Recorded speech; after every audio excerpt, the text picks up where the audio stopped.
जय हिंद दोस्तों। यूपीएससी की पीवाईक्यू कर रहे थे। साइंस एंड टेक्नोलॉजी की आज अंतिम क्लास है। हम लोगों ने पूरा फिजिक्स, केमिस्ट्री और टेक्नोलॉजी, बायोटेक्नोलॉजी, नैनो टेक्नोलॉजी सब कुछ कंप्लीट कर लिया।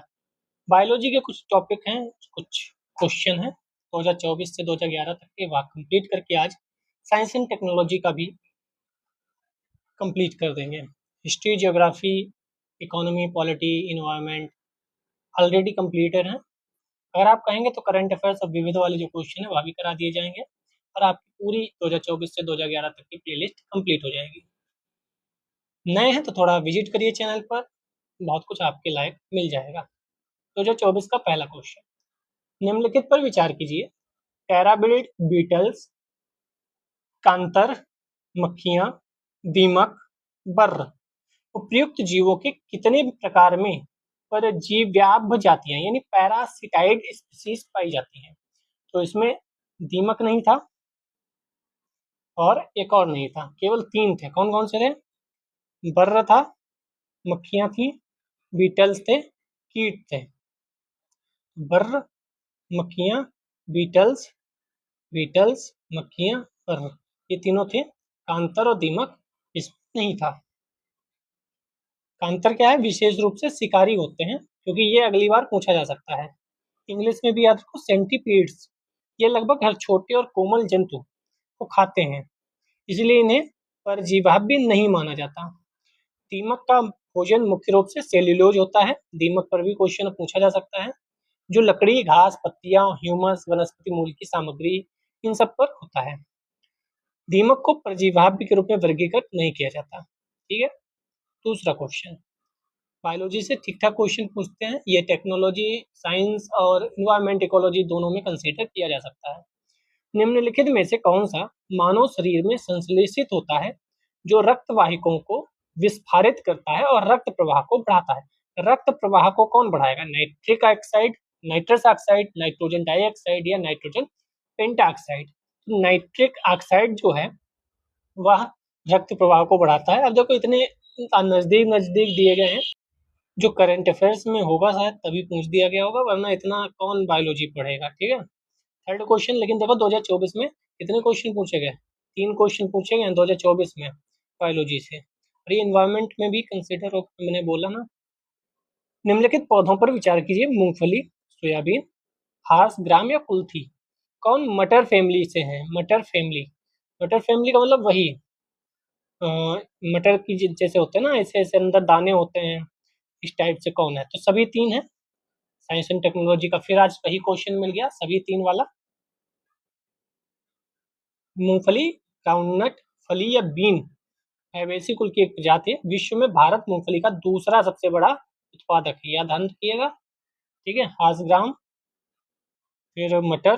ठीक है, आगे बढ़ते हैं। 2023 का भी क्वेश्चन इंपॉर्टेंट था। वोल बैचिया पद्धति पूछी गई थी, करंट अफेयर्स में रही होगी। तो कभी कभी निम्नलिखित में से एक संदर्भ में उल्लेख होता है। क्या ये मच्छर से संबंधित है? क्या ये क्रॉप रेजिड्यू से संबंधित है, जैव निम्नीकरण से, या उष्मा रासायनिक रूपांतरण बायोचार से? तो ये मच्छरों से होने वाले विषाणु रोगों के प्रसार को नियंत्रित करने वाली पद्धति है। रोगों पे वैसे भी क्वेश्चन पूछे जाते हैं, यूपीएससी हो या अन्य कोई भी एग्जाम हो, रोगों पर क्वेश्चन पूछे जाते हैं। रोग क्या है, किससे फैलता है, बचाव क्या है, टीका बना है कि नहीं, वैक्सीन आई है कि नहीं, ये सब चीजें पूछी जाती हैं। वोल्बैचिया कुछ मच्छरों सहित लगभग 60% कीट प्रजातियों में मौजूद प्राकृतिक बैक्टीरिया है। अगली बार पूछ लेगा ये है क्या, तो प्राकृतिक बैक्टीरिया है, नेचुरल बैक्टीरिया है, ये ध्यान रखिएगा। लोगों या जानवरों को संक्रमित नहीं कर सकता। वोल्बैचिया बैक्टीरिया जो है वो लोगों या जानवरों को संक्रमित नहीं कर सकता, ये ध्यान रखिएगा, नहीं कर सकता। चलिए, सेकंड नंबर क्वेश्चन, एरियल मेटाजीनोमिक्स निम्नलिखित में से किस एक स्थिति को सबसे सही निर्दिष्ट करता है? देखो, वर्ड पूछे जा रहा है, वहां वोल्बैचिया पद्धति पूछी गई, यहाँ एरियल मेटाजीनोमिक्स पूछा गया। एक ही वर्ष में आए गए क्वेश्चन है 2023 में। 2023 था ना? यस, 2023 में कई क्वेश्चन आए हैं इस टॉपिक से 2023 में। एरियल मेटाजीनोमिक्स किसी पर्यावास में वायु से डीएनए प्रतिदर्शों को एक बार में एकत्र करना, किसी पर्यावास की पक्षी जातियों की आनुवांशिक रचना को समझना, गतिशील प्राणियों से रुधिर प्रतिदर्श लेने के लिए वायु वाहित युक्तियों का प्रयोग करना, भूमितल और जल निकायों से पादप जंतु प्रतिदर्श एकत्र करने लिए अगम्य क्षेत्रों में ड्रोन भेजना। तो ड्रोन से रिलेटेड नहीं है, ये था डीएनए से रिलेटेड। किसी पर्यावास में वायु से डीएनए प्रतिदर्शों को एक बार में एकत्र करना। कहाँ से डीएनए प्रतिदर्शों को एकत्र किया जा रहा है? वायु से एकत्र किया जा रहा है। तो ये थोड़ा सा अलग लगे तो आप करंट अफेयर्स में जो चीजें हों उसे याद कर लीजिएगा। बाकी किसी कोचिंग का नोट्स हो आपके पास तब तो बहुत बढ़िया है। थर्ड क्वेश्चन आपकी देखो, माइक्रो सैटेलाइट डीएनए पूछा गया। तो इसी साल 3 क्वेश्चन है, तीनों में एक वर्ड देकर पूछा गया है। ठीक है, यहाँ पे क्या पूछा गया था? 2023 का पहला क्वेश्चन वोल्बेचिया पद्धति, फिर क्या पूछा गया? एरियल मेटाजिनोमिक्स, और फिर क्या पूछा गया? माइक्रो सैटेलाइट डीएनए निम्नलिखित में से किस मामले में प्रयोग किया जाता है? सिंपल, प्राणीजात के विभिन्न जातियों के बीच विकासपरक संबंधों का अध्ययन करने के लिए, स्टेम कोशिकाओं को विविध प्रकारात्मक ऊतकों में रूपांतरित होने के लिए उद्दीप्त करना, उद्यान कृषि में, या श्रृंखलाबद्ध औषध परीक्षण में। तो यहाँ भी यही आंसर सही है, प्राणीजात की विभिन्न जातियों के बीच विकासपरक संबंधों का अध्ययन करना। एक बात और देखो, 2023 का क्वेश्चन है, कौन सा ऑप्शन सही है? ए ऑप्शन सही है, पहला क्वेश्चन। दूसरा क्वेश्चन 2023 का ही, ए ऑप्शन सही है। तीसरा क्वेश्चन 2023 का ही, ए ऑप्शन सही है। कई बार पता क्या होता है, हम लोग जब ऐसे लगाते हैं तो हमें पता है कि ए ही सही होगा, लेकिन हम तब भी डाउट करते हैं कि यार तीनों क्वेश्चन ए थोड़ी ऑप्शन सही हो सकते हैं, तीनों क्वेश्चन के ऑप्शन ए सही है, ऐसा बहुत रेयर होता है ना। तो आप हो सकता है आपके दिमाग में कंफ्यूजन आए, तो ये ध्यान रखिएगा, कभी कभी ऐसा होता है कि ए ही ऑप्शन तीनों में सही है, या बी ही ऑप्शन 4-5 क्वेश्चन में ऑलरेडी सही हो रहा है। क्योंकि हम जब फिलअप करते हैं ना तो ए बी सही, बी सही, बी सही, बी सही, बी सही, तो हम लोगों को खुद में डाउट आ जाता है कि यार कहीं गलत तो हम नहीं कर रहे हैं। इसके चक्कर में भी चीजें गलत हो जाती है। तो ध्यान रखिए, लगातार 4-5 क्वेश्चन एक ही ऑप्शन सही हो सकता है, इसमें कोई दो राय नहीं है। फोर्थ नंबर क्वेश्चन देखते हैं, एनीमिया मुक्त भारत रणनीति के अंतर्गत की जा रही व्यवस्थाओं के संदर्भ में निम्नलिखित कथनों पर विचार कीजिए। एनीमिया मुक्त भारत जो चल रही है, स्कीम चल रही थी, उसके ऊपर क्वेश्चन पूछा गया। इसमें स्कूल जाने से पूर्व यानी प्री स्कूल के बच्चों, किशोरों और गर्भवती महिलाओं के लिए रोग निरोधक कैल्शियम पूरकता प्रदान की जाती है। इसमें शिशु जन्म के समय देरी से रज्जु बंद करने के लिए अभियान चलाया जाता है। इसमें बच्चों और किशोरों को निर्धारित अवधियों पर कृमि मुक्त की जाती है। इसके बारे में जिनको पता था उन्होंने क्वेश्चन अच्छे से कर लिया था, इस पे ही क्वेश्चन पूछा गया था। इसमें मलेरिया, हीमोग्लोबिनोपैथी, फ्लोरोसिस पर विशेष ध्यान देने के साथ स्थानिक बस्तियों में एनीमिया के गैर पोषण कारणों की ओर ध्यान दिलाना शामिल है। तो इसका आंसर सी होगा, केवल 3। क्यों? क्योंकि अभी देखो एक सही नहीं है, क्योंकि ये क्या था? रोग निरोधी कैल्शियम पूरकता नहीं, बल्कि प्रोफिलैक्टिक आयरन और फोलिक एसिड पूरकता बच्चों किशोरों में था। तो जो रोग निरोधक कैल्शियम की बात थी ये गलत थी, कैल्शियम की बात यहाँ नहीं हो रही थी बल्कि आयरन की बात हो रही थी। ठीक है, यहाँ पे लोगों को डाउट था कि ये रज्जु बंद करने के लिए अभियान चलाया गया कि नहीं, क्योंकि ये करंट अफेयर्स में उस समय जो था उसमें ये पॉइंट नहीं था दूसरा वाला। क्योंकि मैं जब एग्जाम दे रहा था ये वाला, तो मुझे यहाँ भी डाउट हुआ कि ये वाला तो मैंने पढ़ा नहीं है।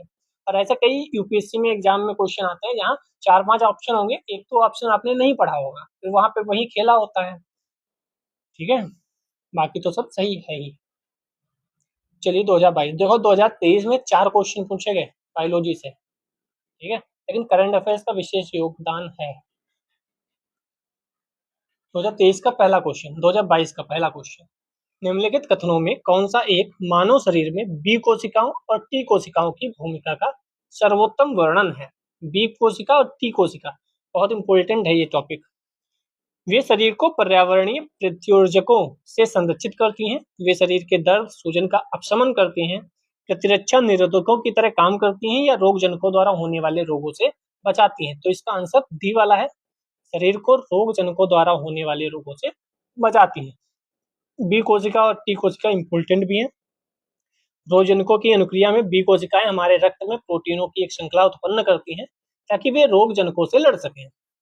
एंटीबायोटिक्स कहलाती हैं। टी कोशिकाएं स्वयं तो प्रतिरक्षियों का श्रावण नहीं करती, लेकिन प्रोटीन उत्पन्न करने में बी कोशिकाओं की सहायता करती हैं। ये जो लाइन मैंने हाईलाइट की है ये आगे के एग्जाम्स में भी आ सकती है, तो इसको याद कर लीजिएगा। चलिए दूसरा क्वेश्चन, ऐसे इन्वायरमेंट में कई क्वेश्चन देखे थे, जैसे ये दूसरा क्वेश्चन है, निम्नलिखित में से किस एक जीव की कुछ प्रजातियां कवकों के कृषकों के रूप में जानी जाती है। कवकों के कृषकों के रूप में, तो इसका ए आंसर सही होगा। चींटी जो है वह है, चींटी की प्रजाति को कवक के कृषकों के रूप में जाना जाता है। कुछ अन्य कीट जैसे दीमक, भृंग, मास, पेरिविंकल भी कवक के कृषकों के रूप में जाने जाते हैं। ठीक है, ऐसे भी क्वेश्चन पूछे जा रहे हैं। अब देखो तीसरा क्वेश्चन, तो बायोलॉजी से ठीक ठाक क्वेश्चन पूछे जाते हैं यूपीएससी में, लेकिन फिर वही बायोलॉजी आपने थोड़ी सी पढ़ी है, फिर आप करंट अफेयर्स को ऐड ऑन करो, मजा आ जाएगा। कोविड-19 विश्व महामारी को रोकने के लिए बनाई जा रही वैक्सीनों के प्रसंग में निम्नलिखित कथनों पर विचार कीजिए। mRNA बहुत इंपॉर्टेंट टर्म है, सिर्फ कोविड के समय नहीं, आगे भी क्वेश्चन पूछा गया है। हमने टेक्नोलॉजी वाला जब सेशन किया था, पहला या दूसरा क्लास था, पहला क्लास था बायोटेक्नोलॉजी, उसमें mRNA पे कई क्वेश्चन थे ऑलरेडी, आपने देखा होगा। भारतीय सीरम संस्थान ने mRNA प्लेटफॉर्म का प्रयोग कर कोविशील्ड नामक कोविड-19 वैक्सीन निर्मित की है। स्पुतनिक 5 वैक्सीन वेक्टर आधारित प्लेटफॉर्म का उपयोग कर बनाई गई है। कोवैक्सीन एक निष्कृत रोगजनक आधारित वैक्सीन है। इनमें से कौन सा सही होगा? तो अगर हम देखें तो बी वाला सही है, 2 और 3।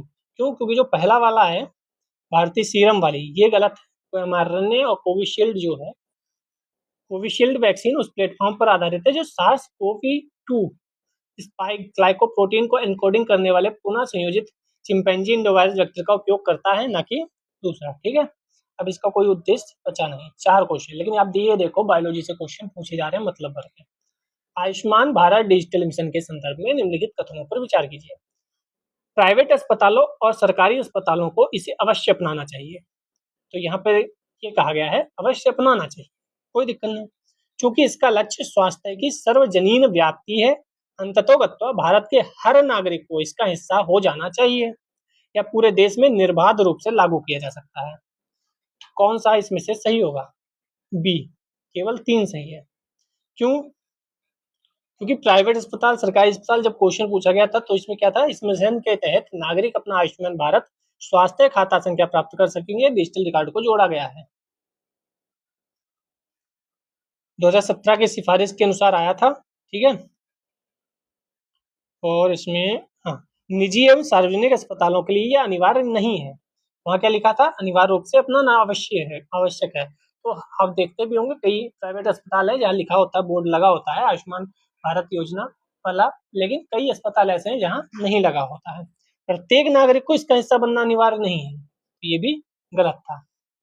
चलिए 2021 का पहला क्वेश्चन, निम्नलिखित में से किसका उपयोग प्राकृतिक मच्छर प्रतिकर्षी तैयार करने में किया जाता है? प्राकृतिक मच्छर प्रतिकर्षी, तो ये लेमन घास होती है, एक टाइप की कांग्रेस घास, मूल रूप से अमेरिका में, मैक्सिको में, वेस्ट इंडीज क्षेत्र में पाई जाती है। तो ये पूछा भी जा सकता है अगली बार, निम्नलिखित में से कहाँ पाई जाती है? भारत वगैरह में ये आक्रामक प्रजाति है, यानी आक्रमणकारी प्रजाति है। ठीक है, दूसरा है एलिफेंट घास, तो कांग्रेस घास है ये, एलिफेंट घास। एलिफेंट घास को नेपियर घास तथा युगांडा घास के नाम से भी जाना जाता है। इसका मूल अफ्रीका में है। ठीक है, तो मूल कहाँ का है ये ध्यान रखिएगा, क्वेश्चन अगली बार बन सकता है। लेमन घास में एस्कार्बिक एसिड पाया जाता है, सिंट्रोनेला नामक तेल पाया जाता है, ठीक है, सुगंध वगैरह के लिए। नट घास को मोथा के नाम से भी जाना जाता है। ये अगली बार घास वगैरह पूछा जा सकता है। चलिए दूसरा क्वेश्चन, निम्नलिखित कथनों पर विचार कीजिए। जीवाणु, कवक, विषाणु, जीवाणु, कवक, विषाणु, इन्हें कृत्रिम संश्लेषित माध्यम में संवर्धित किया जा सकता है। कृत्रिम से किसको संवर्धित किया जा सकता है? तो एक और दो को, जीवाणु और कवक को किया जा सकता है, विषाणु को नहीं। इन्हें कृत्रिम माध्यम में या संश्लेषित माध्यम में संवर्धित किया जा सकता है, कवक और जीवाणु को। बैक्टीरिया कोशिकीय सूक्ष्म जीव होते हैं तथा कवक बहुकोशिकीय यूकेरियोटिक जीव होते हैं। ये सब 9th-10th की बायोलॉजी में है। बैक्टीरिया एवं कवक दोनों को कृत्रिम रूप में संवर्धित किया जा सकता है। चलिए थर्ड, हर साल लगभग 3-4 क्वेश्चन आ जाते हैं। एक बार 2014 या 15 में कई ज्यादा क्वेश्चन भी आए हैं, 9-10 के आसपास भी देखते हैं। एडिनोवायरसों में एकल तंतु डीएनए संजीन होते हैं, जबकि रेट्रोवायरसों में द्वितंतु डीएनए जीनोम होता है। तो एडिनोवायरस और रेट्रोवायरस के बारे में बोला है। कभी कभी सामान्य जुकाम एडिनोवायरस के कारण होता है, जबकि एड्स रेट्रोवायरस के कारण होता है। तो इसमें से कौन सा सही होगा? केवल 2 सही होगा। ये गलत होगा क्योंकि इसमें जो उल्टा कर दिया है, जो इसका था वो उसमें लिख दिया, जो उसका था वो इसमें लिख दिया, बस और कुछ नहीं है। ठीक है। फोर्थ, निम्नलिखित में से किसमें, कई बार स्टेटमेंट ऐसे पूछे जाते हैं कि भारत की राजधानी ढाका है, अगली बार कह देगा आगे ही जोड़ देगा, या दूसरा मैं क्वेश्चन बोलूं, उत्तर प्रदेश की राजधानी पटना है तथा बिहार की राजधानी लखनऊ है। आप समझ रहे हो, उत्तर प्रदेश की राजधानी पटना है तथा बिहार की राजधानी लखनऊ है। यानी यहाँ पे इंटर इधर उधर चेंज कर दिया, बिहार वाले में लखनऊ कर दिया जबकि उत्तर प्रदेश की, उत्तर प्रदेश में पटना कर दिया जबकि बिहार की है। कई बार ऐसे भी स्टेटमेंट पूछे जाते हैं जो 90% तो गलत होते हैं लेकिन कई बार सही भी हो जाते हैं। निम्नलिखित में से किसमें ट्राइक्लोसन के विद्यमान होने की सर्वाधिक संभावना है, जिसके लंबे समय तक उच्च स्तर के प्रभावन में रहने को हानिकारक माना जाता है। ट्राइक्लोसन तो प्रसाधन सामग्री में उपयोग होता है। कोई भी करंट अफेयर्स में ऐसी चीज आए कि कहाँ यूज होती है कहाँ नहीं, तो वो आपके लिए इंपॉर्टेंट है, आप उसको अच्छे से तैयार करके जाइए, क्योंकि हम टेक्नोलॉजी वाले पार्ट में भी कई क्वेश्चन ऐसे देख चुके हैं। ठीक है, और इन्वायरमेंट इकोलॉजी में भी कई क्वेश्चन देखे थे। अगर आप नए हैं तो ये पहला वीडियो नहीं है, शुरू से देखिए, सारे पीवाईक्यू करा दिए और बच्चों की तरह कराए, ऐसे ही जैसे करा रहा हूँ। ठीक है, हिंदी माध्यम में। निम्नलिखित कथनों में से प्लेलिस्ट सब सेव है, जाकर आप लाभ उठा सकते हैं। निम्नलिखित कथनों में से कौन से पादप और प्राणी कोशिकाओं के बीच सामान्य अंतर के बारे में सही है। पादप और प्राणी कोशिका जो है उनके बीच सामान्य अंतर के बारे में सही है। 9th-10th की है बायोलॉजी। पादप कोशिकाओं में सेल्यूलोज कोशिका भित्तियां होती हैं जबकि प्राणी कोशिकाओं में वे नहीं होती हैं। पादप कोशिकाओं में प्लाज्मा झिल्ली नहीं होती है जबकि इसके विपरीत प्राणी कोशिकाओं में होती है। परिपक्व पादप कोशिका में एक वृहद रसधानी होती है जबकि प्राणी कोशिका में अनेक छोटी रसधानियां होती हैं। फिर वही दूसरे वाले में इंटरचेंज कर दिया, पादप कोशिकाओं में प्लाज्मा झिल्ली नहीं होती है, उसमें होती है, और प्राणी कोशिकाओं में नहीं होती है। ठीक है, पादप तथा प्राणी दोनों प्रकार की कोशिकाओं में सॉरी मैंने शायद गलत बोल दिया, दोनों प्रकार के कोशिकाओं में प्लाज्मा झिल्ली होती है। ठीक है, 2019 का पहला क्वेश्चन, विज्ञान में हुए अभिनव विकासों के संदर्भ में निम्नलिखित में से कौन सा कथन सही नहीं है। आप मुझसे सीखिए, जहां पे नहीं होता है मेरा सर्कल तुरंत हो जाता है। विभिन्न जातियों की कोशिकाओं से लिए गए डीएनए के खंडों को जोड़कर प्रकार्यात्मक गुणसूत्र रचे जा सकते हैं। प्रयोगशालाओं में कृत्रिम प्रकारात्मक डीएनए के हिस्से रचे जा सकते हैं। किसी जंतु कोशिका से निकाले गए डीएनए किसी हिस्से को जीवित कोशिका से बाहर प्रयोगशाला में प्रतिकृत कराया जा सकता है। पादपों और जंतुओं से निकाली गई कोशिकाओं में प्रयोगशाला की पेट्री डिश में कोशिका विभाजन कराया जा सकता है। तो इसमें ए है वह सही नहीं है। विभिन्न जातियों की कोशिकाओं के लिए से लिए गए डीएनए के खंडों को जोड़कर विभिन्न जातियों की कोशिकाओं से, समझ रहे हो आप, तो यहाँ पर जो है वहां पर गलत है, ये लाइन गलत है। और डीएनए पे मैंने टेक्नोलॉजी वाली क्लास कराई थी, बायोटेक्नोलॉजी, वहां भी बताया था क्वेश्चन बहुत आते हैं डीएनए आरएनए पे, आप डीएनए आरएनए अच्छे से तैयार करके जाएं। दूसरा क्वेश्चन, निम्नलिखित में से कौन से भारत में सूक्ष्म जैविक रोग जनकों में बहु औषध प्रतिरोध के होने के कारण है। तो भारत में सूक्ष्म जैविक रोग जनकों में बहु औषध प्रतिरोध के होने के क्या कारण है। कुछ व्यक्तियों में आनुवांशिक पूर्ववृत्ति का होना तो हो सकता है। रोगों के उपचार के लिए एंटीबायोटिक्स की गलत खुराकें लेना हो भी सकता है। पशुधन फार्मिंग में प्रतिजैविकों का इस्तेमाल करना। कुछ व्यक्तियों में चिरकालिक रोगों की बहुलता होना। तो इसमें से कौन सा सही होगा। तो इसमें केवल और केवल 2 और 3 सही हैं, पहला और चौथा गलत है। अब देखो कुछ वाला भी गलत होता है कई बार, जो मैं बोल रहा था, क्योंकि हर बार आप वो नहीं कर सकते कि कुछ है तो कुछ तो सही हो सकता है, कुछ कई बार गलत भी होता है, जैसा इस क्वेश्चन में गलत है।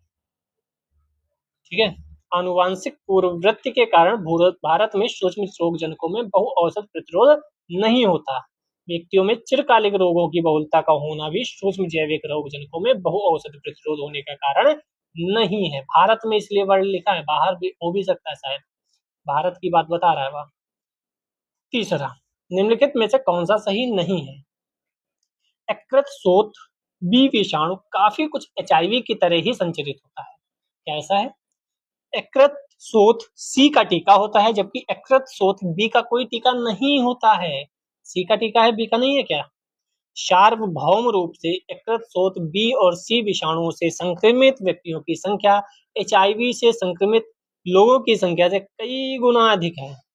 यकृत शोथ बी और सी विषाणुओं से संक्रमित कुछ व्यक्तियों में अनेक वर्षों तक इसके लक्षण दिखाई नहीं देते हैं। इसका बी ही सही होगा, क्योंकि मैंने जो बोला सर्किल भी किया नहीं पर यकृत शोथ सी का टीका होता है जबकि बी का नहीं, ये गलत है। सी का कोई टीका उपलब्ध नहीं है और बी का टीका जो है वह 95% तक प्रभावी है। 2018 का पहला क्वेश्चन, निम्नलिखित पर विचार कीजिए। पक्षी, उड़ती धूल, वर्षा, बहती हवा कौन से पादप रोग फैलाते हैं? कौन फैला सकता है? पक्षी, उड़ती धूल, क्या धूल के उड़ने से पादप रोग फैलता है? यस, चारों सही, सब पादप रोग फैला सकते हैं।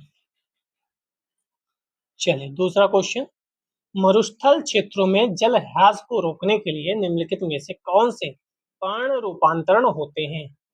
तो कठोर एवं मोमी पर्ण, लघु पर्ण, पर्ण की जगह कांटे, तो पर्ण की जगह कांटे भी आप देखेंगे, लघु पर्ण भी देखेंगे और कठोर एवं मोमी पर्ण भी देखेंगे। फिर से तीसरा, तीनों क्वेश्चन सही, तीनों स्टेटमेंट सही। आज भी 3 क्वेश्चन ऐसे आ चुके हैं जिनमें सब सही स्टेटमेंट हैं। ठीक है, 2017 का पहला क्वेश्चन, निम्नलिखित कथनों पर विचार कीजिए। कर लेते हैं। उष्णकटिबंधीय प्रदेशों में जीका वायरस रोग उसी मच्छर द्वारा संचरित होता है जिससे डेंगू संचरित होता है। जीका वायरस रोग का लैंगिक संचरण होना संभव है, तो दोनों सही हैं। डेंगू का जो वायरस जिस मच्छर से फैलता है उसी मच्छर से जीका वायरस रोग भी होता है। ये लाइन याद रखिएगा, ऐसा कुछ करंट अफेयर्स में हो तो याद रखिएगा। निम्नलिखित कथनों में से कौन सा सही है? विषाणु संक्रमण कर सकते हैं जीवाणुओं को, पादप को, कवकों को। विषाणु किसको संक्रमण कर सकते हैं? तो सभी को। चौथा क्वेश्चन आज का, जो ऑल करेक्ट वाला। 15, H1N1 विषाणु प्राय समाचारों में निम्नलिखित में से किस एक बीमारी को उल्लेखित करता है? ऐसा क्वेश्चन कई बार आ चुका है और आता रहता है कई एग्जाम्स में। तो ये स्वाइन फ्लू का वाला था और करंट अफेयर्स में ऐसा कुछ हो, रोग वगैरह, आप वहां पर रुकें और अच्छे से तैयार करें। चाहे वह रोग हो, रोग से रिलेटेड कोई भी चीज हो, कोई वैक्सीन बने, कोई टीका आए, कोई दवाई आए, कोई बीमारी फैल जाए, कुछ भी हो, आप याद रखो। पहला क्वेश्चन 2014 का, निम्नलिखित तकनीकों पर विचार कीजिए। फल वाले पादपों में मुकुलन और रोपण, कोशिका द्रव्य नर बाध्यता, जीन निरवता कौन सी ट्रांसजेनिक फसलों को बनाने में प्रयुक्त होती हैं? ट्रांसजेनिक फसलों को बनाने में कौन प्रयुक्त होती हैं? तो 2 और 3 होती हैं। फल वाले पौधों में बडिंग और प्लांटिंग ये नहीं होता है। करंट अफेयर्स में रहे, चीजें याद रखिएगा। किसी कोचिंग के नोट्स हो तो आप उसको प्रेफर करें। निम्नलिखित में से कौन सा एक आहार श्रृंखला का सही क्रम है? तो आहार श्रृंखला एनवायरमेंट में भी पूछा जा सकता है, यहाँ भी पूछा जा सकता है। डाइटम, उसके बाद क्रस्टेशियाई, उसके बाद हेरिंग। बहुत ज्यादा डीप हो गया, ये कुछ लोगों को नहीं पता होगा, कोई बात नहीं, 2-4 क्वेश्चन छोड़ने के लिए भी आते हैं। सब कर दोगे तो फिर बचेगा क्या? Diphtheria, chicken pox, small pox, उपयुक्त में से किन रोगों को भारत में उन्मूलन हो चुका है? भारत में कौन कौन से समाप्त हो चुके हैं? केवल 3 है जो समाप्त हो चुका है। चेचक, स्मॉल पॉक्स जो है वह समाप्त हो चुका है। बाकी अभी चिकन पॉक्स और डिप्थीरिया समाप्त नहीं हुआ है। चिकन पॉक्स तो अभी कुछ महीने पूर्व मेरे दोस्त को भी हुआ था, तो वो कैसे समाप्त हो सकता है? अभी भी समाप्त नहीं है चिकन पॉक्स। ठीक है, इन रोगों के बारे में जान लो। या संक्रामक रोग है, गले में होता है, टॉन्सिल भी संक्रमित हो जाते हैं। ठीक है, कौन सा जीवाणु की वजह से होता है, रोग के लक्षण क्या हैं, डीपीटी का टीका लगवाया जा सकता है, ये तो नहीं पूछेगा, ये पूछेगा वेरोला विषाणु की वजह से होता है। तो सबसे पहले रोग किसकी वजह से होता है वो याद रखो, फिर उसके लक्षण क्या है, फिर उसका कोई टीका आया है कि नहीं आया है। ठीक है, ये सब चीजें याद रखनी है। ये भी जोस्टर विषाणु की वजह से होता है। इन दोनों का विषाणु अलग अलग है, देखो वेरियोला और यहाँ जोस्टर। ठीक है, सांस की संबंधी बीमारी होती है अभी। ठीक है, मैंने बता दिया आपको, करंट अफेयर्स में चीजें रहे तो याद रखिएगा। 4th, निम्नलिखित में से कौन सा एक प्रक्रम प्रकाश संश्लेषण में सम्मिलित है? कौन सा है जो प्रकाश संश्लेषण में सम्मिलित है? तो ये आंसर होगा बी, प्राप्यतम ऊर्जा स्थितिज ऊर्जा में परिवर्तित होती है और संचित होती है। जो ऊर्जा प्राप्त होती है वह स्थितिज ऊर्जा में परिवर्तित हो जाती है और संचित हो जाती है। ये कहानी 9th-10th में भी आप पढ़ ही लेते होंगे कहीं ना कहीं, ठीक है। ये क्वेश्चन बहुत इंपॉर्टेंट है, अभी नहीं 9th-10th में इंपॉर्टेंट थी, 11th-12th में इंपॉर्टेंट थी। निम्नलिखित में से कौन सा कथन पौधों के कायिक प्रवर्धन के संबंध में सही है? कायिक प्रवर्धन बुक में दिया है, जो भी बुक आप पढ़ रहे होंगे वहां आराम से पढ़ना। कायिक प्रवर्धन क्लोनीय जनसंख्या को उत्पन्न करता है। क्लोनीय जनसंख्या आप बुक में पढ़ेंगे। कायिक प्रवर्धन विषाणुओं का निष्प्रभावन करने में सहायक है। कायिक प्रवर्धन वर्ष के अधिकतर भाग में चल सकता है। तो इसमें से 1 और 3 सही है, दूसरा गलत है क्योंकि विषाणुओं का निष्प्रभावन करने में सहायक है, जो लाइन लिखी है वही गलत है। 6 विटामिन है, इससे होने वाले रोग हैं, तो vitamin C scurvy, vitamin D rickets, vitamin E रात्रि अंधता, तो ये दोनों शायद गलत होने चाहिए। कौन सा सही सुमेलित है? सही सुमेलित है 1 और 2। अच्छा, वो दूसरा भी सही है। विटामिन डी रिकेटस है, ई से रात्रि अंधता नहीं होती, पढ़ लो एक बार। जो आप अन्य एग्जाम देते होंगे, क्योंकि यूपीएससी ही आप नहीं दे रहे होंगे, अन्य भी एग्जाम देते होंगे, तो वहां आपको याद करना होता है, विटामिन वहां पूछे जाते हैं, ठीक है। तो ये पॉज करके आप चाहें तो पढ़ लें। 7 लाइकेन, इस पे क्वेश्चन ऑलरेडी एक बार और पूछा जा चुका है एनवायरमेंट में। जो एक नग्न चट्टान पर भी पारिस्थितिक अनुक्रम को प्रारंभ करने में सक्षम है, वास्तव में किनके सहजीवी सहचर्य हैं? किनके सहजीवी सहचर्य हैं? तो बी वाला आंसर सही था, सहवाल और कवक के सहजीवी सहचर्य हैं। ये मुझे पता नहीं क्यों लग रहा है ऑलरेडी क्वेश्चन एक बार हाल फिलहाल में भी पूछा गया है, वरना शायद पीवाईक्यू इतना करता हूँ कि वो शायद याद रह गया हो, लेकिन मुझे पता नहीं क्यों लगता है हाल फिलहाल के क्वेश्चन, अगर आपको दिमाग में आए तो बता देना किस वर्ष पूछा गया। हाल फिलहाल में भी लाइकेन पे क्वेश्चन पूछा गया शायद। निम्नलिखित में से कौन सा एक जीव अन्य 3 जीवों का वर्ग का नहीं है? मतलब 3 एक जैसे हैं, एक भिन्न है। रीजनिंग का क्वेश्चन पूछ लिया है इसने, केकड़ा अलग है, बाकी ये तीनों एक ही जैसे हैं, ठीक है। आर्केनिडा वर्ग हम 9th में पढ़े थे ये, और आर्थ्रोपोडा संघ, चलिए अब नहीं पूछा जाएगा ये, जहां तक मेरा अनुमान है। निम्नलिखित पर विचार कीजिए, चमगादड़, भालू, रोडेंट किस प्रकार के जंतु में शीत निष्क्रियता परिघटना का परीक्षण किया जा सकता है? शीत निष्क्रियता किसमें होती है? तो सब में होती है। आज का 5वां क्वेश्चन, इसमें ऑल करेक्ट वाले सही है। तो सभी में चमगादड़ भी शीत निष्क्रियता है, भालू भी और रोडेंट भी। रोडेंट आपको नहीं पता होगा, जो भी है रोडेंट। इसके अलावा सांप, मधुमक्खी, चमगादड़, रोडेंट शीत निष्क्रियता होती है। भालू सबसे महत्वपूर्ण जीव है दर्शन वाले शीत निष्क्रियता में, इनके भी नाम याद रखिएगा, अगली बार हो सकता है ये पूछते हैं। आ जाओ बढ़िया सा नीम के पेड़ पे चलते हैं। नीम के पेड़ के संदर्भ में निम्नलिखित कथनों पर विचार कीजिए, कर लेते हैं। कुछ जाति के कीटों और बरुथियों के प्रतिरोध भवन को नियंत्रित करने के लिए नीम के तेल का प्रयोग कीटनाशक के रूप में किया जाता है। यही जाता होगा, क्यों मुझे पता है, क्योंकि मुझे शायद याद है कि मेरे पिताजी कभी कभी नीम का वो घोल बनाकर करते थे, शायद मैं भी सही हूँ। नीम के बीजों का प्रयोग जैव ईंधन और अस्पताल अपमार्जकों का निर्माण करने में किया जाता है। नीम के तेल अनुप्रयोग औषधि में भी किया जाता है। आज का 6ठा क्वेश्चन होना चाहिए, नहीं 1 और 3 सही है, दूसरा गलत है। 1 तो सही है, मुझे याद है क्योंकि पापा भी कीटनाशकों पर प्रयोग करते थे। हमारे जैविक खेती का थोड़ा बहुत प्रयोग किया जा रहा है, ठीक है, तभी मुझे चीजें याद रहती हैं। नीम के बीजों का प्रयोग जैव ईंधन और अस्पताल अपमार्जक का निर्माण करने में नहीं होता, जबकि औषधि के उद्योग में हो रहा है, ठीक है। ऐसे भी क्वेश्चन कई बार पूछे जाते हैं। 2013 का पहला क्वेश्चन, निम्नलिखित जंतुओं पर विचार कीजिए। समुद्री गाय, समुद्री घोड़ा, समुद्री सिंह। समुद्री गाय आपका तमिलनाडु वाले रीजन में समुद्री गाय के लिए कुछ बना भी है, वो नेशनल पार्क टाइप का, इसको ड्यूगोंग बोलते हैं, ड्यूगोंग लिखा हुआ होगा नीचे। तो इसमें पूछा गया 1 और 3 जो हैं, 1 और 3 वह स्तनधारी है। समुद्री घोड़ा स्तनधारी नहीं है, समुद्री सिंह और समुद्री गाय स्तनधारी है, ठीक है। समुद्री गाय और शाकाहारी है, ये ध्यान रखिएगा। विलुप्त शाकाहारी समुद्री स्तनधारी जीव है। सारेनिया वर्ग का सबसे बड़ा जीव है, ठीक है, विलुप्त हो चुका है। जुड़ा जीवित ट्यूगोंग है, ट्यूगोंग इसको अलग कहते हैं। सिंह जो है वह एक मांसाहारी समुद्री स्तनधारी जीव है। हिप्पोकैम्पस वंश के 54 मछलियों की प्रजातियों को समुद्री घोड़ा उपनाम से जाना जाता है। हालांकि इसको आप देख लीजिएगा, ये जो लिखा है कि विलुप्त हो चुका है, अब शायद ये बहुत पुराना क्वेश्चन है, वो विलुप्त हो चुका है, तो मुझे जानकारी नहीं है अभी। कवक मूलीय जैव प्रौद्योगिकी को निम्नलिखित स्थलों के पुनर्वासन में उपयोग में लाया गया है, क्योंकि कवक मूल के द्वारा पौधों में सूखे का प्रतिरोध करने, अवशोषण क्षेत्र बढ़ाने की क्षमता आ जाती है, पीएच की यदि सीमाओं को सहन करने की क्षमता आ जाती है, रोगग्रस्तता से प्रतिरोध की क्षमता आ जाती है, तो इसका आंसर फिर वही होगा टी। आज का छठा क्वेश्चन है जिसमें ऑल करेक्ट सही हुआ है। चलिए थर्ड क्वेश्चन कौन सा सही है? विषाणुओं में ऊर्जा उत्पादन के लिए आवश्यक एंजाइम नहीं होते हैं। क्या विषाणु में एंजाइम नहीं होते हैं? विषाणुओं में विषाणुओं को किसी भी संश्लेषित माध्यम में संवर्धित किया जाता है, किसी भी संश्लेषित माध्यम में।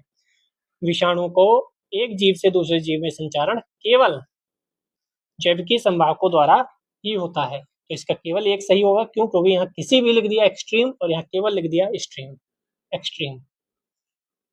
ठीक है, फोर्थ क्वेश्चन, कई प्रतिरोपित पौधे इसलिए नहीं बढ़ते क्यों नहीं बढ़ते कुछ प्रतिरोपित पौधे? क्योंकि प्रतिरोपण के दौरान अधिकांश मूल रोम नष्ट हो जाते हैं। ठीक है, मूल रोम मतलब रूट हेयर क्षतिग्रस्त, यानी जड़ें क्षतिग्रस्त हो जाती हैं, ये ध्यान रखिएगा। फिफ्थ नंबर क्वेश्चन, पहले बायोलॉजी से बहुत क्वेश्चन पूछे जाते थे 11, 12, 13, 14 में। अब 2-3 क्वेश्चन, 4 क्वेश्चन, 1 क्वेश्चन। निम्नलिखित खनिजों पर विचार करो, उपयुक्त खनिजों में से मानव शरीर में पेशियों के संकुचन के लिए किनकी आवश्यकता होती है? ऐसे क्वेश्चन है तो नीचे वाला पहले पढ़ा करिए, ऑप्शन बाद को पढ़ा करिए। ये दिमाग लगाकर ऑप्शन पहले देते हैं और वो बाद को देते हैं जिससे टाइम वेस्ट हो। तो इनमें से हमें देखना है खनिजों में से मानव शरीर में पेशियों के संकुचन के लिए किनकी आवश्यकता होती है? कैल्शियम, लोहा, सोडियम। तो आज का 7वां क्वेश्चन जिसमें ऑल करेक्ट है साइंस एंड टेक्नोलॉजी में। हमने जितने साइंस टेक के क्वेश्चन किए हैं ना, उसमें से लगभग 20% तो ऐसे होंगे ही जिसमें ऑल करेक्ट है। और इस साल 2025 का प्रीलिम्स जो भी दिए होंगे, मैंने कराया भी है, आप देखो उसमें भी 2-3 क्वेश्चन थे इसमें ऑल करेक्ट था या नन ऑफ दीज था। निम्नलिखित बीमारियों में से कौन सी टैटू बनवाने के द्वारा एक व्यक्ति से दूसरे व्यक्ति में संजीवित हो सकती है? टैटू बनवाने वाले विशेष ध्यान दें। Chikungunya, hepatitis B, HIV, AIDS. तो इसमें 2 और 3 होगा। हेपेटाइटिस बी और एड्स जो है वह टैटू बनवाने के द्वारा भी फैल सकती है, क्योंकि आप जानते हो मशीन एक ही होती है ना, उससे इस पे बनाया उस पे बनाया, तो सिंपल सी बात है, खून थोड़ा बहुत निकल ही सकता है उसमें, तो वो सब इधर उधर फैल ही सकता है। तो टैटू बनाने वाले या आपके दोस्त, बंधु, भाई बहन हैं, उन्हें विशेष सूचित करें। निम्नलिखित जीवों पर विचार कीजिए, उपयुक्त में से कौन से जैव उर्वरक के रूप में प्रयुक्त होते हैं? Agaricus, Nostoc, Spirogyra. कुछ लोगों को नाम नहीं पता होंगे, ऐसे क्वेश्चन छोड़ने के लिए आते हैं। साइंस एंड टेक्नोलॉजी के 2-3 क्वेश्चन 4 ऐसे अवश्य आते हैं जो आप हाथ ना लगाएं तो बेहतर रहता है। नॉन स्टॉक, नो स्टॉक जो है वो है, बाकी ठीक है।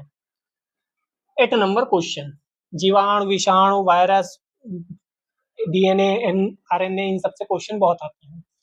अनाजों और तिलहनों के बहुत का मतलब यूपीएससी में ये नहीं होता है कि हर साल 2-4 क्वेश्चन आते हैं। बहुत का मतलब होता है हाँ आ सकता है, तैयार रहो उसके लिए। अनाजों और तिलहनों के अनुपयुक्त रखरखाव भंडारण के परिणाम स्वरूप टॉक्सिन्स का उत्पादन होता है, जिन्हें अफ्लाटॉक्सिन के नाम से जाना जाता है, जो सामान्यतः भोजन बनाने की आम विधि द्वारा नष्ट नहीं होते। अफ्लाटॉक्सिन किसके द्वारा उत्पादित होते हैं? तो ये फफूंदी के द्वारा उत्पादित होते हैं, तभी कहा जाता है फफूंदी जिसमें लगी हो वह ना खाओ। अफ्लाटॉक्सिन, ठीक है, टॉक्सिन है तो फफूंदी लगी चीजें खानी चाहिए नहीं सर। 9 नंबर क्वेश्चन, शीत कोष्ठ में भंडारित फल अधिक समय तक चलते हैं। शीत कोष्ठ, कोल्ड स्टोरेज वही अपने, क्यों अधिक समय तक चलते हैं? क्या सूरज की रोशनी नहीं पड़ने दी जाती, या पर्यावरण में कार्बन डाइऑक्साइड की सांद्रता बढ़ा दी जाती है, श्वसन की दर घट जाती है, या आर्द्रता बढ़ जाती है? बहुत इंपॉर्टेंट क्वेश्चन है, जहां चाहो वहां चपका देना। इस कोल्ड स्टोरेज में इसलिए फल खराब नहीं होते तो क्योंकि श्वसन की दर घटा दी जाती है। पढ़ लो भाई, इंटरेस्टिंग है। कमरे के तापमान से कम तापमान पर भंडारित करने वाला कोल्ड स्टोरेज होता है। शीत प्रकोष्ठ का प्रयोग भंडारण के लिए किया जाता है। कम तापमान पर श्वसन की दर कम हो जाती है, जिससे फल व सब्जियां अधिक समय तक ताजी रहती है। ऐसा है क्या? मेरा जन्म हुआ है, भगवान ने कहा तुम केवल 5,000 करोड़ सांसें ले सकते हो, तो एक मशीन आई जिसने मेरी सांसों को धीरे कर दिया। अब मैं 1 मिनट में मान लो 1 घंटे में 5 सांसें ले रहा था, तो उसने क्या कर दिया, 1 घंटे में केवल 1 सांस ले गए। तो मैं 70 साल जीने वाला था, तो अब मैं 350 साल जीऊंगा, ऐसा कुछ है क्या? क्यों बता रहे हो सर? रिपीट हो जाए तो ये कहानी याद आ जाए कि क्यों, क्योंकि श्वसन की दर घटा दी जाती है। कम तापमान पर, इंटरेस्टिंग है ना, जीवाणुओं, फफूंदी तथा कवकों का विकास अवरुद्ध हो जाता है। इससे एंजाइम की क्रिया भी रुक जाती है। इससे कोल्ड स्टोरेज में भंडारित फल अधिक समय तक चलते हैं, उनके पोषक तत्व की हानि नहीं होती। कई बार लोग कहते हैं ना फ्रिज में रखी चीजें ना खाओ, तो यहाँ तो ये कह रहे हैं कोई दिक्कत नहीं है, क्योंकि इसका मतलब तो यही है, पोषक तत्वों की हानि नहीं होती। 2012 का पहला क्वेश्चन, जीवों के निम्नलिखित प्रकारों पर विचार कीजिए। चमगादड़ पर ऑलरेडी ऊपर पढ़ के आए हैं, एक क्वेश्चन में था। मधुमक्खी एक क्वेश्चन में, बर्र था, आप देखे होंगे। पक्षी भी एक क्वेश्चन में था। तो ये तीनों कहीं ना कहीं किसी न किसी क्वेश्चन में आ चुके हैं। कौन परागणकारी है? परागणकारी तो तीनों हो सकते हैं। आज का 8वां क्वेश्चन जिसमें तीनों है। परागणकारी जो इधर उधर बीज ले जाकर और अपना काम करते हैं, ठीक है। दूसरा, पेस्ट जो होते हैं, पीड़कों को प्रतिरोध के अतिरिक्त वे कौन सी संभावनाएं हैं जिनके लिए आनुवंशिक रूप से रूपांतरित पादपों का निर्माण किया जाता है? संभावनाएं जब भी पूछे तो अभी देखना, सूखा सहन करने के लिए उन्हें सक्षम बनाना, उत्पादन में पोषकीमान बढ़ाना, उनकी शेल्फ लाइफ बढ़ाना, अंतरिक्ष यानों, अंतरिक्ष स्टेशनों में उन्हें उगने और प्रकाश संश्लेषण करने के लिए सक्षम बनाना। तो कौन सा क्वेश्चन सही होगा? 1 2 4, 3 दिखने में ही अलग लग रहा है कि भाई ये तो अलग चीज है, ये कहाँ से आ गया? तो वही गलत है, बाकी सब सही है। अभी हाल फिलहाल में शुभांशु शुक्ला जी अपने साथ कुछ ले गए थे, क्या ले गए थे? या कोई और ले गया था? अंतरिक्ष में कुछ तो ले गए थे, लोबिया ले गए थे क्या? अगर आपको समझ में आ रहा मैं क्या कह रहा हूँ, इसका मतलब आप करंट अफेयर्स अच्छे से पढ़ रहे हैं। अगर नहीं समझ में आ रहा है, सर क्या बातें कर रहे हो, ये लोबिया वोबिया, तो उसका मतलब है कुछ तो गड़बड़ है दया। अच्छे से पढ़ो। जीवाणु, कवक, विषाणु कितनी बार आ चुका है, मुझे बताने की आवश्यकता है कि इंपॉर्टेंट है या नहीं? इंपॉर्टेंट है। उपयुक्त जीव प्रकारों में से किनकी कुछ जातियों को जैव पीड़कनाशियों के रूप में प्रयोग किया जाता है? जीवाणु, कवक या पुष्पीय पादप? सभी। आज का 9th नंबर क्वेश्चन जिसमें ऑल राइट सभी सही है। 9th क्वेश्चन है आज का, इसलिए मैं काउंट करता रहा आज। अंतिम वर्ष में प्रवेश करते हैं 2011 का, और इसके बाद हमारे साइंस एंड टेक्नोलॉजी भी कंप्लीट हो जाएगी और सारे सब्जेक्ट मैंने करा दिए हैं, ठीक है। तो अब कोई मत कहना कि सर पीवाई क्यों नहीं कराए। पूरी प्लेलिस्ट बनी है, 50 के आसपास होंगे, और आधा घंटा 1 घंटा, आधा घंटा 1 घंटा की क्लासेस ऐसे ही हैं। आहार में नियमित रूप से ताजे फल और सब्जियां ग्रहण करना वांछनीय है, क्योंकि ये ऑक्सीकरण रोधी तत्वों के अच्छे स्रोत होते हैं। ऑक्सीकरण रोधी तत्व व्यक्ति के स्वस्थ बने रहने और दीर्घायु होने में किस प्रकार सहायक सिद्ध होता है? तो सीधे पढ़ लेते हैं, तीसरा आंसर सही है। ये शरीर में मेटाबॉलिज्म के उप उत्पाद के रूप में उत्पन्न मुक्त मूलकों को निष्क्रिय बनाते हैं, इसलिए ये इम्पोर्टेंट है। ताजे फल और सब्जियां खानी चाहिए। लेकिन हम तो उस घर से आते हैं जहां हमारे यहाँ सेब, संतरा और अनार तब आता है जब हम बीमार होते हैं। हमारे देखने वाले भी वीडियो जो देख रहे होंगे उसमें 90% ऐसे ही होंगे जो बीमारी पर भी नहीं खा पाते हैं। सूक्ष्म जैविक ईंधन कोशिकाएं, जिसमें माइक्रोबियल फ्यूल सेल्स ऊर्जा का धारणीय स्रोत समझी जाती है। क्यों समझी जाती है सूक्ष्म जैविक ईंधन कोशिकाएं सस्टेनेबल क्यों समझी जाती हैं? क्या ये जीवित जीवों को उत्प्रेरक के रूप में प्रयुक्त कर कुछ सबस्ट्रेटों से विद्युतीय उत्पादन कर सकती हैं? क्या विद्युतीय उत्पादन कर सकती हैं? विविध प्रकार के अजैव पदार्थ सबस्ट्रेट के रूप में प्रयुक्त करती हैं। जल का शोधन, विद्युत उत्पादन करने में अपशिष्ट जल शोधन का प्रयोग करती हैं। 1 और 3 सही होगा, दूसरा गलत है, अजैव पदार्थ का कोई लेना देना नहीं है, ठीक है। चलिए तीसरा क्वेश्चन, उस समय बायोलॉजी के कई क्वेश्चन पूछे जाते थे। जब किसी वृक्ष की छाल वृक्ष के आधार के पास से गोलाकार चारों तरफ से हटा दी जाती है, तो यह वृक्ष धीरे धीरे सूख कर मर जाता है। आप भी देखे होंगे, हम तो क्रिकेट खेलते थे, एक नीम का पेड़ होता था, उसमें छाल ऐसे ऐसे ऐसे ऐसे पेड़ पे लगी होती थी, उसको छुड़ाने में बहुत मजा आता था। लेकिन जब स्टेटमेंट को पढ़ा, जब किसी वृक्ष की छाल वृक्ष के आधार के पास से गोलाकार चारों तरफ से हटा दी जाती है, तो यह वृक्ष धीरे धीरे सूख कर मर जाता है, तब लगा कि हम कितनी बदतमीजी किया करते थे उस समय। लेकिन उसको छुड़ाने में बहुत मजा आता था। कुछ तो ऐसी होती थी जो बहुत ज्यादा कायदे से चिपकी होती थी, तो उसे छुड़ाने में बहुत मजा आता था। खैर, हालांकि इसने ये लिखा है आधार के पास से, तो आधार के पास से बैठ के नहीं छुड़ाते थे, तो आधार के पास से हम नहीं छुड़ाते थे। क्यों हो जाता था ऐसा? क्योंकि जड़ें ऊर्जा से वंचित रह जाती हैं, ठीक है, जड़ें ऊर्जा से वंचित रह जाती हैं। ये क्वेश्चन रिपीट हो सकता है, इंटरेस्टिंग क्वेश्चन है। चलिए 4th नंबर क्वेश्चन, एक विवाहित दंपति ने एक बालक को गोद लिया। इसके कुछ वर्ष उपरांत उन्हें जुड़वा पुत्र हुए। दंपति में एक का रक्त वर्ग ए बी पॉजिटिव है, ऐसा लग रहा है सीसेट का क्वेश्चन पढ़ रहा है, लग रहा है ना। दंपति में एक का रक्त वर्ग ए बी पॉजिटिव है, दूसरे का ओ निगेटिव है। तीनों पुत्रों में से एक का रक्त वर्ग ए पॉजिटिव, दूसरे का बी पॉजिटिव, तीसरे का ओ पॉजिटिव है। गोद लिए गए पुत्र का रक्त वर्ग कौन सा है? बताओ। ओ पॉजिटिव है, सीसेट का क्वेश्चन था। देखो इस बार यूपीएससी ने 2 क्वेश्चन सीसेट के जीएस में पूछ दिए थे। मैंने सोचा था मैं बाहर जाकर वीडियो बनाऊंगा कि देखो 2 क्वेश्चन सीसेट में पूछे गए, सॉरी सीसेट के जीएस में पूछे गए, उससे पहले ही लोगों ने बना के रख दिए, तो हमने कर लो, हमने देर कर दी। 5th क्वेश्चन, आहार उत्पादों के विक्रय में जुटी एक कंपनी यह विज्ञापित करती है कि उसके उत्पादों में ट्रांस वसा नहीं होती, ट्रांस फैट नहीं होता, उसके इस अभियान का उपभोक्ताओं के लिए क्या अभिप्राय है? नंबर 1, कंपनी के आहार उत्पाद हाइड्रोजनीकृत तेलों से नहीं निर्मित किए गए हैं। दूसरा, कंपनी के आहार उत्पाद पशु उत्पन्न वसा तेलों से नहीं निर्मित किए गए हैं। तीसरा, कंपनी के द्वारा प्रयुक्त तेल संभवतः उपभोक्ताओं के हृदय वाहिका स्वास्थ्य को क्षति नहीं पहुंचाएगा। कौन सा आंसर सही होगा? तो इसका आंसर सी सही है, 1 और 3। पशुओं वाला जो है उससे कोई लेना देना नहीं है, बाकी दोनों सही है। हाइड्रोजनीकृत आपने पढ़ा होगा, इम्पोर्टेंट है, हर किताब में लगभग होगा जो आप पढ़ रहे होंगे, नोट्स वगैरह। 6th, लाइक कमेंट शेयर कर दिया कि नहीं? इतनी देर हो गई, मैंने बोला नहीं।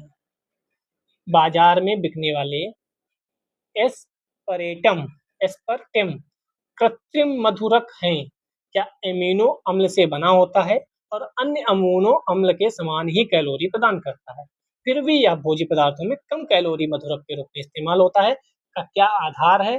सिंपल सा आंसर देखो क्या आधार है। एस्पर्टेम सामान्य चीनी से कई गुना अधिक मीठा होता है। थोड़े से एस्पर्टेम में बने भोज्य पदार्थ ऑक्सीकृत होने पर कम कैलोरी प्रदान करते हैं। तो ऐसे वर्ड भी पूछ दिए जाते हैं, वर्ड को याद रखिएगा। तो आज हमने साइंस एंड टेक्नोलॉजी कंप्लीट कर ली। आपका कमेंट बताएगा आगे की विविध और करंट अफेयर्स वाली जो पीवाईक्यू है वो लाई जाए या नया कुछ शुरू किया जाए। आपका प्यार मिल रहा है, उसके लिए धन्यवाद। जय हिंद, जय भारत।